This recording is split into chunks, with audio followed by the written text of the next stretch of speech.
mas Tânia, o que você quer dizer com inovação? Se a gente for pensar, inovação do ponto de vista de quem? Tânia, onde nós vamos lançar esse produto? Que embalagens que estão disponíveis nesse lançamento? Ele tem que estar exposto só no ponto natural, no ponto extra, num cross merchandising? A gente pode economizar muito dinheiro se a gente fizer um alinhamento desses calendários. A gente precisa ter clareza. E o mais importante, além de medir os indicadores, pessoal, é a gente pensar num plano de ação.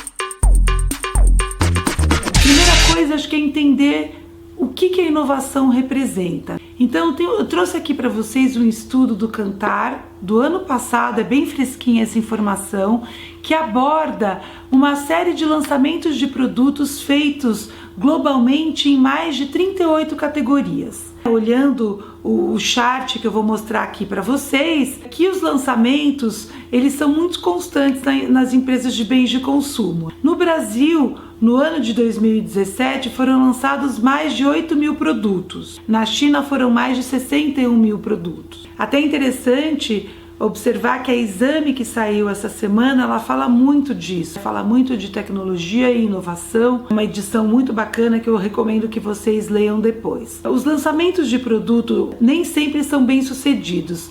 Deste estudo global que foi feito pelo Kantar World Panel, são mais de 88 mil produtos lançados num ano de 2017, mostrando que desses lançamentos apenas 1,1% são top lançamentos, o que eles definem como lançamentos que são diferenciados e que trazem resultados para a categoria.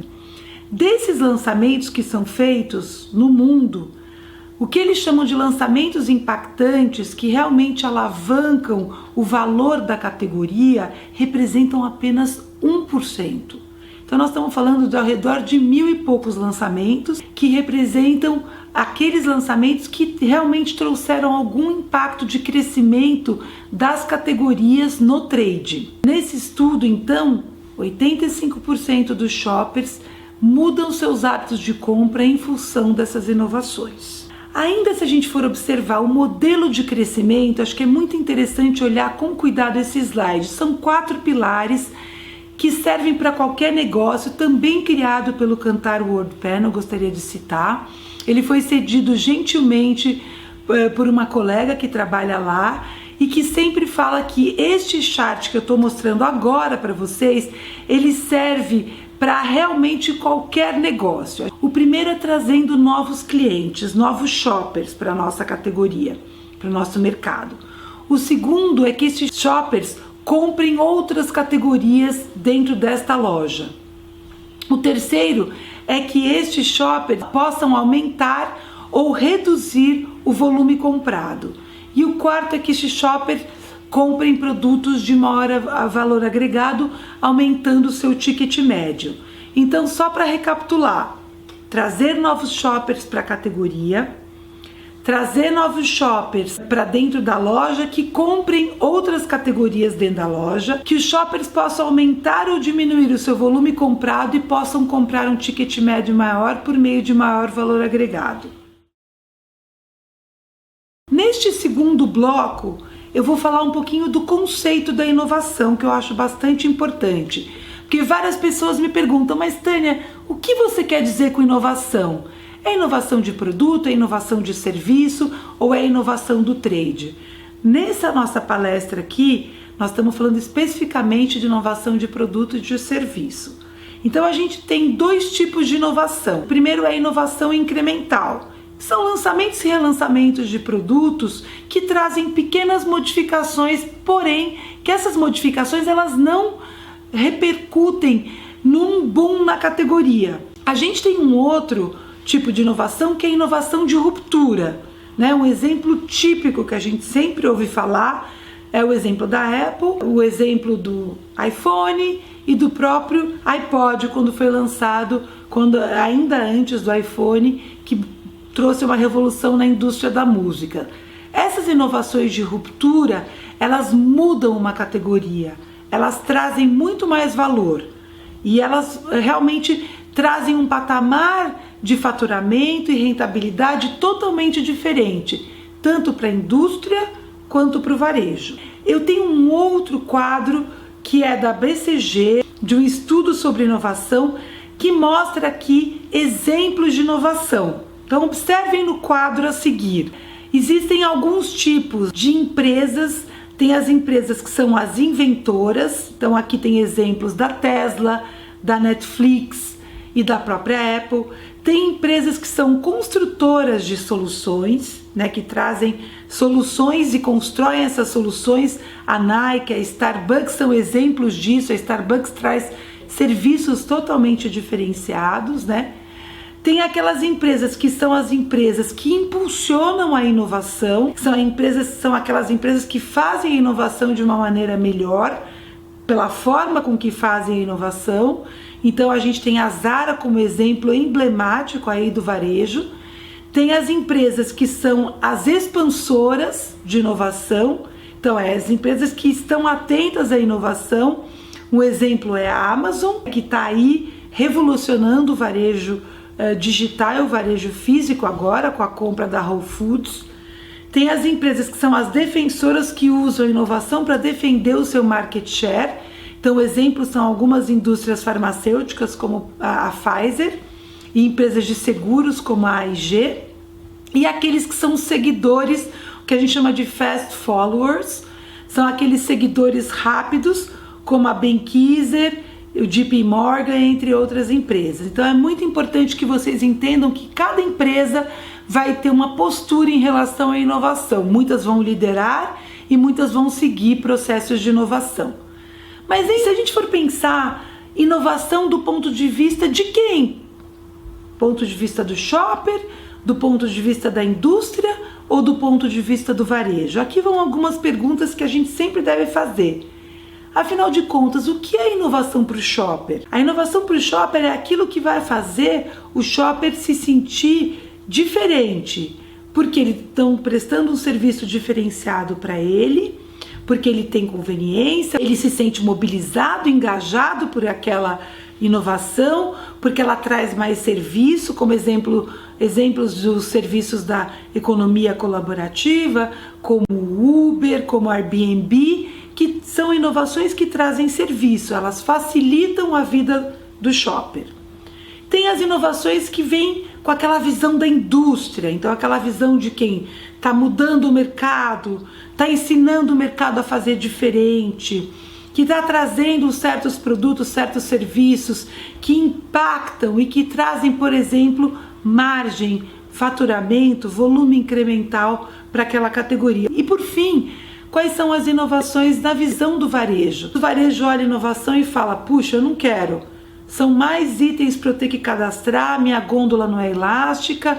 Ou não, o varejo fala, puxa, olha que bacana isso aqui, eu vou trazer essa inovação porque eu fico com a percepção de que estou trazendo shoppers novos para minha loja, porque a minha loja é uma loja inovadora, porque o meu negócio é um negócio inovador.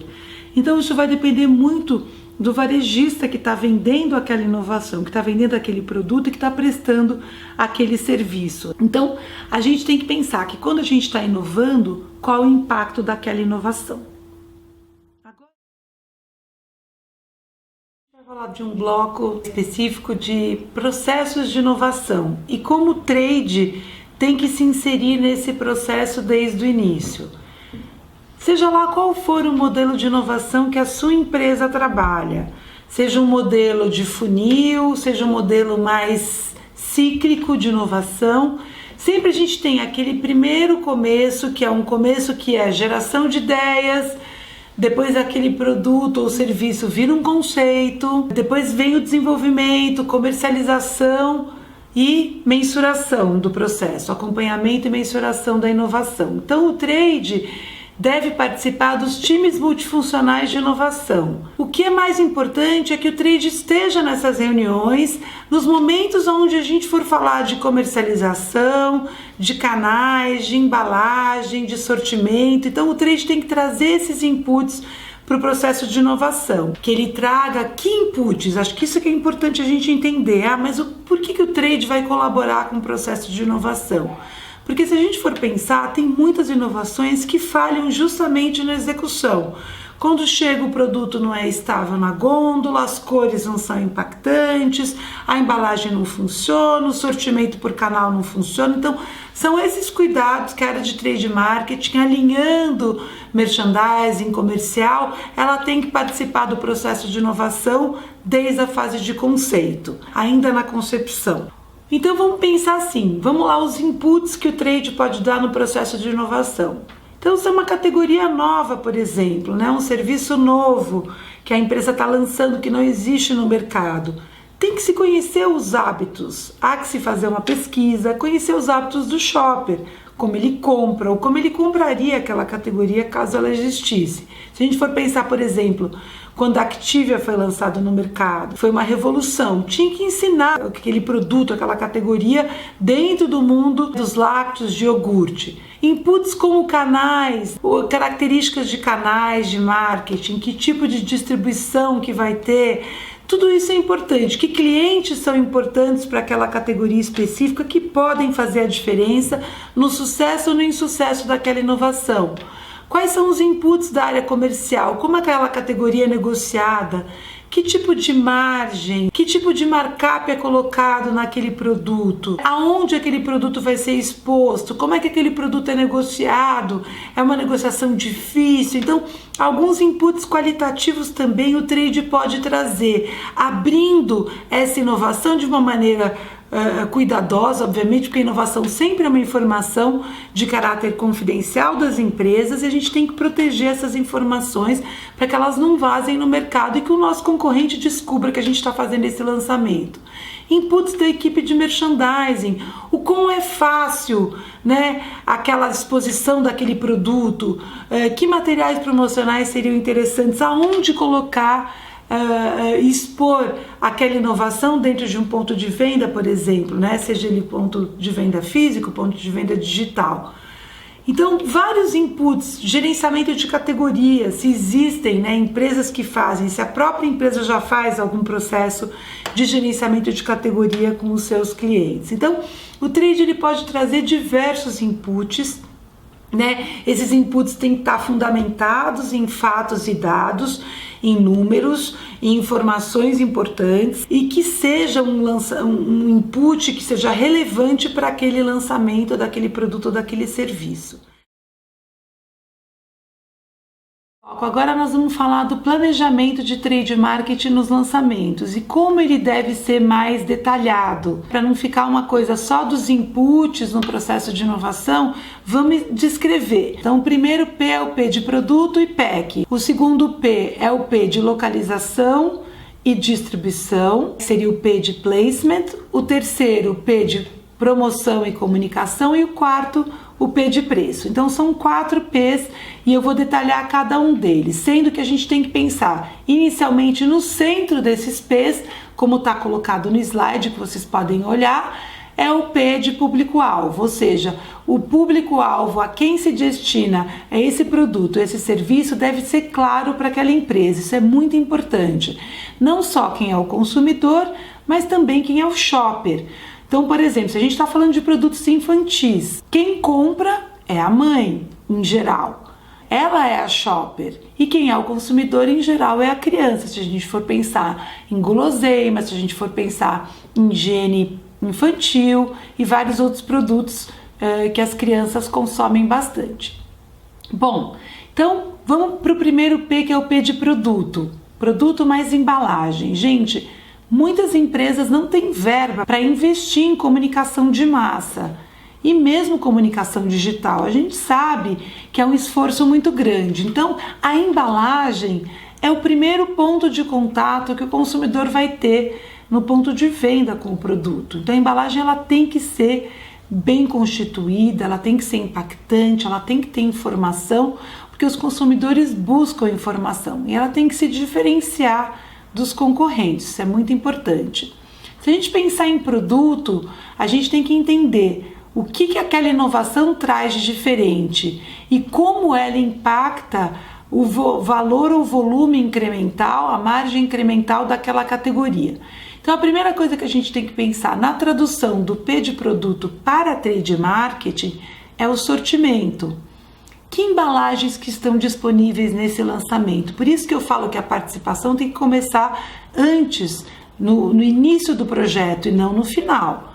Quando está no final e já está tudo definido, fica difícil o trade poder dar algum input, né? E aí o lançamento é feito na convenção de vendas, numa reunião de vendas, e a equipe fica olhando com cara de paisagem pra gente. A gente acha que o lançamento foi uma droga.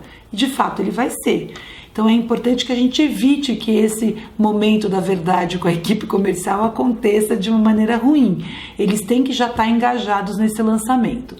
Então uma coisa importante, essa embalagem ela serve para o varejo, ela serve para o distribuidor, ela serve para a farmácia, ela serve para todos os tipos de canais que eu tenho.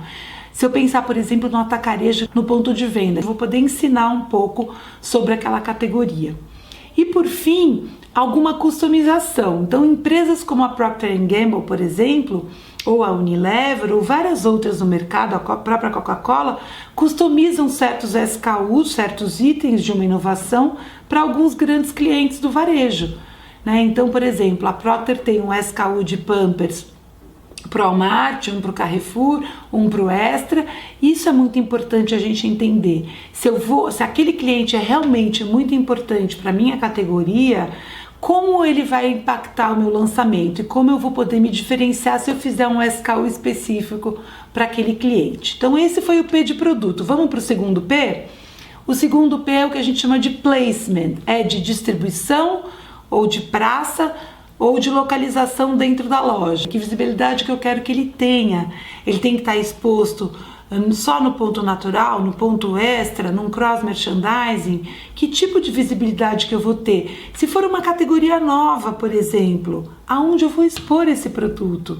Então lá atrás, várias categorias que foram lançadas, que não existiam, aonde expor aquele produto? Aquele produto tem que ter um planograma, né? Então utilizar as ferramentas de gerenciamento de categoria que a gente tem para poder fazer a melhor exposição, que o shopper possa localizar aquele produto, que o shopper possa entender para que aquele produto serve, se ele está posicionado na categoria correta, no local correto da gôndola. E a definição de canais. Muitas vezes na minha carreira, Tânia, onde nós vamos lançar esse produto? Vamos lançar Brasil? Vamos lançar regional? Vamos lançar em vários canais ou em um canal? Então essas escolhas estratégicas têm que estar fechadas antes do lançamento, para que a gente possa prever volumes de vendas, volume de produção, qual vai ser essa curva de distribuição. Se eu vou ter uma curva de distribuição, mais tarde nós vamos falar de indicadores, eu vou explicar um pouquinho isso. Mas aonde eu vou distribuir esse produto e tal. Então o P de placement é um dos mais importantes. E é muitas vezes onde dá muito pau. Porque, mas eu quero lançar nesse canal, aí o trade não sabe se era para lançar, o marketing também não tinha concordado com isso, e a equipe comercial fica perdida com as prioridades que tem. Então todo lançamento, gente, ele tem que ter um pacote comercial muito importante. A gente precisa ter clareza aonde vai lançar, que canais vai lançar e por que vai lançar naqueles canais. Tem que ter uma clareza e um porquê muito bem explicado para a gente poder vender isso para a equipe comercial e para poder até vender isso no mercado depois. Vamos para o terceiro P, que é o P de promoção. Eu vou deixar preço para o final, porque preço normalmente é um dos P's mais cabeludos que a gente tem. Então vamos falar de promoção, um calendário promocional. Que calendário promocional? É um produto sazonal? É um protetor solar? É um produto que cresce? É um medicamento, por exemplo, que vai ser lançado para gripe, um antigripal? Então observar essas sazonalidades do mercado é muito importante para a gente. Quando vai ser lançado? Não lançar nunca produtos no final do ano. onde o varejo está focado no Natal, ou lançar no momento, eu vou lançar um produto que não é chocolate na Páscoa. Será que faz sentido eu estar nesses momentos onde o varejo está focado em determinadas categorias, se a gente pensar no varejo alimentar, ou a gente fazer um lançamento de um produto no Dia dos Namorados que tem impacto nesse público-alvo? Ok, aí faz todo sentido de lançar nessa época. E que calendário que eu vou fazer, né? Então, a gente pode economizar muito dinheiro se a gente fizer um alinhamento desses calendários. Marketing tem lá o seu plano de lançamentos e relançamentos, comunicação de mídia, mídias sociais, né? Então, falando de online e offline. Como é que esse lançamento vai ser feito e como o trade, depois que o produto for distribuído, vai colocar o seu calendário em ação, né? Em loja, são as ações, as demonstradoras, as promotoras, a degustação, enfim, a amostragem, tudo aquilo que for importante. Mas a gente ainda tem em 2018 empresas que fazem lançamentos e o produto acaba junto com a ação ou até antes da ação começar no ponto de venda. Então, parametrizar tudo isso é bem importante. Então, a promoção, a comunicação que vai ser feita com a equipe de vendas, é muito importante essa comunicação. A equipe de vendas é o primeiro público-alvo a ser convencido a se engajar nesse lançamento. A equipe de merchandising também. Isso vai ser feito numa convenção, isso vai ser feito numa reunião, tudo isso tem que ser decidido. Quais são os investimentos que vão ser feitos, né? O quanto a gente vai gastar, né? O quanto a empresa está disposta a investir, o quanto tem de verba e como a gente pode realmente diminuir, basicamente alinhando essas datas e usando menos investimento do que a gente havia se proposto inicialmente, né?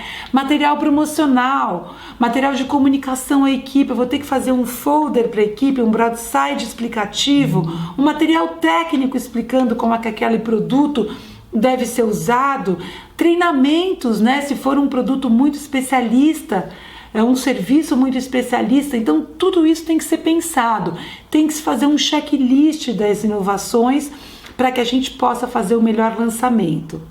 E por fim, não menos importante, o quarto é o P de preço, que é muito fundamental a gente entender qual é a rota de preço que vai chegar, trabalhar com o pessoal de pricing, a rota de preço para essa inovação, quais vão ser as margens e os markups utilizados por os diferentes canais nas diferentes regiões do país. Então aqui tem um complicômetro de precificação muito grande, não é só um preço Brasil, que a gente pensa lá no posicionamento ideal versus o concorrente X, mas é um preço regional, um preço por canal e é bem complexo de ser feito, então isso leva tempo e muitas vezes a gente percebe que às vezes tem problemas de margem. Puxa, eu tinha me proposto que esse produto tivesse uma margem muito melhor no fim do que ele está tendo efetivamente. Então o preço é um negócio que tem que ser feito com muito cuidado, com apoio da área financeira, de uma área de pricing,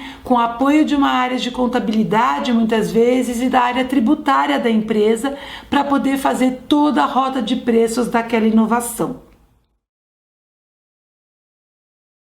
Agora a gente vai falar da execução das inovações, de implementação. Eu fiz aqui um checklist para vocês, baseado também na minha longa jornada, nas cabeçadas, nos sucessos e insucessos que eu tive na minha carreira. Então, primeira coisa, checklist de inovação. O que a gente deve pensar? Quando lançar? A gente falou um pouquinho no último bloco, falamos de que data lançar. Como vão ser feitos os eventos aos clientes, a equipe de vendas primeiro, obviamente. Nós vamos fazer uma reunião nacional, vamos estar reunindo essa equipe em regiões, numa convenção, em eventos menores. Tudo isso tem que ser feito com muito cuidado, adaptado também, porque a gente tem que pensar que o Brasil não é uma coisa só.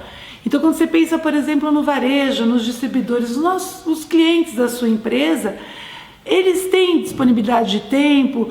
Seria interessante uma reunião no seu próprio estabelecimento, ou a gente poderia pensar em trazer esse cliente para um café da manhã, para um jantar e tudo mais. Depois, claramente, deixar essas metas e indicadores que serão medidos desse lançamento muito claros e acordados entre as diversas áreas da companhia. Quais são os indicadores importantes? Quais são também os incentivos que serão parte desse lançamento, né? Tanto para a equipe de vendas quanto com a equipe de merchandising até aos clientes. Que tipo de incentivo que será feito para que os clientes possam receber esse lançamento. Nas fichas técnicas que têm que ser estruturadas para alguns canais, a gente sabe que o canal Pharma tem uma série de demandas, né? Que tipo de especificações, códigos, padrão de paletização, toda a ficha técnica dos produtos tem que estar disponível em tempo. Não pode deixar isso para a última hora, porque ela tem que ser validada, os códigos todos, o EAN, o DUM, tudo isso tem que ser validado anteriormente, muitas vezes até testado. Eu acho, pessoal, que muitas vezes as coisas têm que ser testadas para não ter um problema na hora da implementação. Uma coisa que sempre se esquece é do Selling Story. Mas um Selling Story não pensando no que a minha equipe vai dizer, mas naquilo que a minha equipe vai dizer que mobiliza o cliente, que mobiliza o varejista, que mobiliza o distribuidor, né? Que traga aquele distribuidor naquele engajamento que nós falamos já durante todo esse processo de inovação. Outra coisa que eu acho fundamental também, estruturar o Selling Story numa apresentação. Então a gente vai ter um Selling Story para vendas, um Selling Story para merchandising, um Selling Story para o cliente. Isso tudo pode ser feito por meio de apresentações, onde a gente conta com as redes sociais, a gente conta com o WhatsApp, a gente pode fazer vídeos e pode fazer pílulas de informação que a gente pode compartilhar rapidamente com a equipe e que eles vão poder apresentar para os clientes na tela de um celular, né? Quais são as amostras de produtos necessárias? Muitas vezes se lança produtos sem nenhuma amostra, né, para poder o cliente olhar, experimentar, ver a cara do produto. Então, assim, se for para fazer lançamento de produto sem produto, gente, é melhor esperar 1, 2 meses e fazer um lançamento mais robusto, mais organizado. Isso mostra certa desorganização para o trade, quando você não tem todas as informações à sua disposição. Pensar em quais são os materiais, né? Que tipo de materiais que a gente vai fazer, né? Se a gente vai ter um broadside físico, vai ter um broadside digital, vai ter uma pasta técnica com as informações e especificações técnicas desses produtos, desses serviços, né? Tudo isso, pessoal, tem que ser pensado e tudo isso leva tempo, tudo isso requer investimento, né? Para a gente não deixar tudo para a última hora e fazer um lançamento todo, né, torto no final do dia, é importante que esse checklist seja levado em conta durante o processo de planejamento da inovação. Então, a primeira coisa é definir quais são esses indicadores. Então, aqui vão algumas ideias para vocês, pessoal. Se a gente pensar num muito importante, que é a disponibilidade de produto e a curva de positivação. O que a gente chama de curva de positivação? Em quanto tempo eu quero atingir aquele número de clientes ao longo dos próximos dias, das próximas semanas, para ter uma distribuição bacana e poder ativar meu calendário de comunicação e meu calendário de promoção. Então a positivação é importante. Muitas empresas conseguem em 15, 20 dias, 30 dias estar com o produto disponível no Brasil inteiro, né? Tem empresas que fazem lançamentos até regionais, América Latina, então tem que ver quanto tempo que esses produtos fisicamente demoram para estar nas lojas físicas ou nas lojas digitais. Visibilidade. O quanto que eu quero daquela gôndola? É um percentual da visibilidade daquela gôndola, do ponto natural? Ou não? Eu quero ter por loja um ponto extra, mais pontos extras? Eu quero criar pontos de cross-merchandising se aquilo for interessante para a minha categoria. Se eu estiver lançando, por exemplo, um novo, né, suco pronto para beber para crianças, né? Fazer um cross merchandising na área de chocolates e de bolachas, por exemplo, seria interessante. Isso vai depender muito do produto e da categoria, né? Se a gente pensar em quaisquer outros produtos. Que nível de preço a gente vai praticar? O preço regular daquele produto, o preço do tabloide, que seria o preço promocional, e estabelecer uma banda de preço entre mínimo e máximo. O quanto a gente está pensando? Pode ser giro, pode ser participação de mercado, pode ser percentual das vendas ou do faturamento, um nível de margem também, né? E se eu estou prevendo também algum grau de ruptura. A gente sempre prevê ruptura zero, mas no final das contas a gente sabe que a ruptura no varejo alimentar, ela gira ao redor de 13%.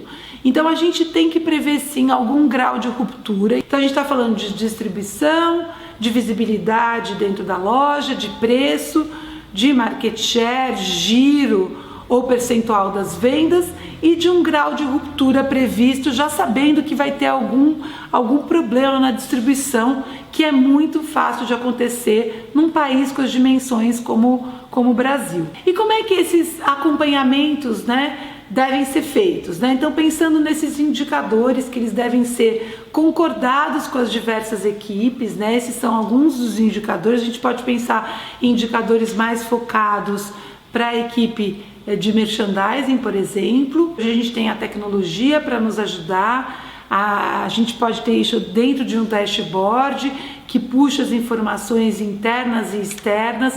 Podemos pensar num outro indicador que eu não coloquei, mas que no começo pode ser mais difícil de mensurar, que é o sellout, né, que é importante.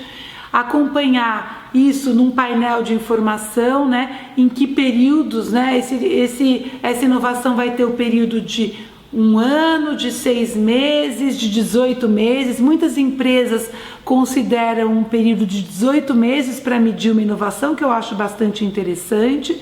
Não só os 6 primeiros meses, mas depois 1 ano inteiro. Então a gente falar de uma curva aí de 18 meses. E ter também, pensar como a gente alia os incentivos de remuneração variável para a equipe de vendas e merchandising, alinhados à boa performance das inovações. Então tem algumas empresas que eu passei que parte da remuneração do bônus, do PPR dessas equipes de vendas e de promotores vinha das inovações, 5, 10% vinha da inovação, com indicadores e com plano de ação para corrigir os indicadores que estejam fora daquilo que foi combinado.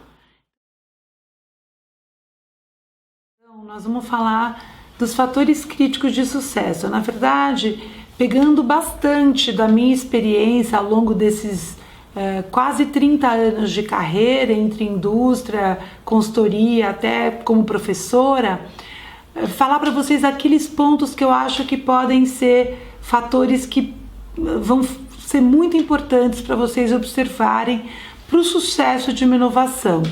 E o primeiro deles é nada menos, nada mais do que um alinhamento estratégico. O que é isso, alinhamento estratégico? Temos que entender, essa inovação é importante? Ela é relevante para o meu negócio? Quanto ela alavanca de crescimento no faturamento da minha empresa? Quanto que ela traz de margem? Ela é uma inovação de ruptura ou ela é uma inovação incremental? Ela vai fazer uma revolução naquela categoria, naquele mercado, ou ela é mais uma fragrância ou mais um sabor de um determinado produto? Tudo isso é importante a gente entender para ver até o nível de energia que a gente vai colocar. Energia eu chamo de recursos, pessoas e o esforço da companhia para realmente fazer com que aquela inovação seja um sucesso. Então esse elemento estratégico da diretoria para dizer, bom, isso aqui é a nossa prioridade, porque as empresas sempre acham que tudo é prioridade. E não dá para tudo ser prioridade, a gente tem que escolher as prioridades. Então a gente vai saber, bom, essa inovação todo mundo vai ter que fazer ela acontecer. Ela está no bônus, no PPR de todo mundo, está no resultado de todo mundo, ela vai fazer a empresa crescer X%. Então é importante a gente saber disso, porque não adianta a gente gastar uma energia gigante numa inovação que não é importante, né? E deixar de gastar porventura uma energia numa inovação que é relevante para aquela companhia. Então esse é o primeiro ponto. O segundo ponto, trabalhar em times multifuncionais. Marketing não pode, junto com o P&D, criar um grupo só e esquecer das outras áreas da empresa, esquecer da área de trade, esquecer que trade está representando o comercial muitas vezes, o merchandising e toda a área, né, que tem esse contato com os varejos, com os distribuidores e com os clientes da companhia, com os canais, com os clientes. Então, participar desses times é muito rico. Às vezes as soluções não estão dentro da área de trade, muitas vezes é o cara de trade pensando com o cara de logística, é o cara de trade pensando com o cara de marketing, e tudo isso se transforma num valor agregado bastante grande nos processos. Ter foco no shopper, sempre esquecem o coitado do shopper. O cliente, o que ele está pensando, quais são os desejos, como ele compra, como ele não compra, se ele está confuso, né? Eu brinco que tem algumas categorias que são tão cheias de informação, de produto, com um sortimento tão lotado, né, de SKUs e tal, que o shopper precisa de um GPS para comprar algumas categorias, e é verdade. Então vamos olhar o shopper, vamos entender, mas professora, eu não tenho dinheiro para fazer pesquisa, minha empresa não tem recurso. Então, gente, existem várias ferramentas que a gente pode entender o shopper até conversando com o próprio cliente. Os melhores lançamentos que eu participei, eu posso citar alguns exemplos aqui para vocês, mas o último foi na Kimberly, de um item, uma linha de produtos da marca Intimus, chamava-se Intimus Evolution. A equipe comercial estava mega engajada, ela participou, ela opinou, e por meio de conversas, reuniões e muito suor a gente conseguiu fazer um lançamento. A equipe comercial foi o nosso grande aliado nas reuniões com a própria equipe de vendedores, de promotores e com a equipe e com os nossos clientes também. Outra coisa, engajar os clientes nesse processo, trazer o cliente junto. Para isso, ter argumentos muito fortes de que aquilo vai ser bom para ele. Olhar a perspectiva do cliente, de quem vai comprar o produto, não do shopper, mas do comprador, daquele que decide colocar o produto numa rede de varejo, num distribuidor, num hipermercado, no supermercado, numa farmácia, seja em que canal for, num shopping. Ele tem que ser participativo desse processo, e as vozes, né, as dores desse cliente, elas têm que ser trazidas para o processo de inovação, e a gente tem que saber como engajar de alguma forma os nossos clientes. Então, compondo esses diversos fatores que eu coloquei para vocês, né, um planejamento bem feito, né, uma participação nesses times multifuncionais que é muito rico. Tudo isso vai fazer com que a área de trade marketing tenha combustível, tenha elementos para poder fazer um lançamento muito mais robusto, muito mais impactante no mercado. Bem, pessoal, eu quero agradecer muito de vocês que ficaram aí até o final. Valeu mesmo, muito obrigada.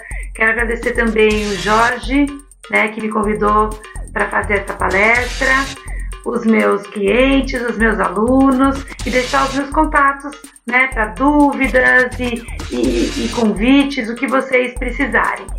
Os meus contatos vão aparecer aí na tela, o meu e-mail, o meu celular, o LinkedIn, o Facebook, né, todas as redes sociais. Valeu, pessoal, até a próxima!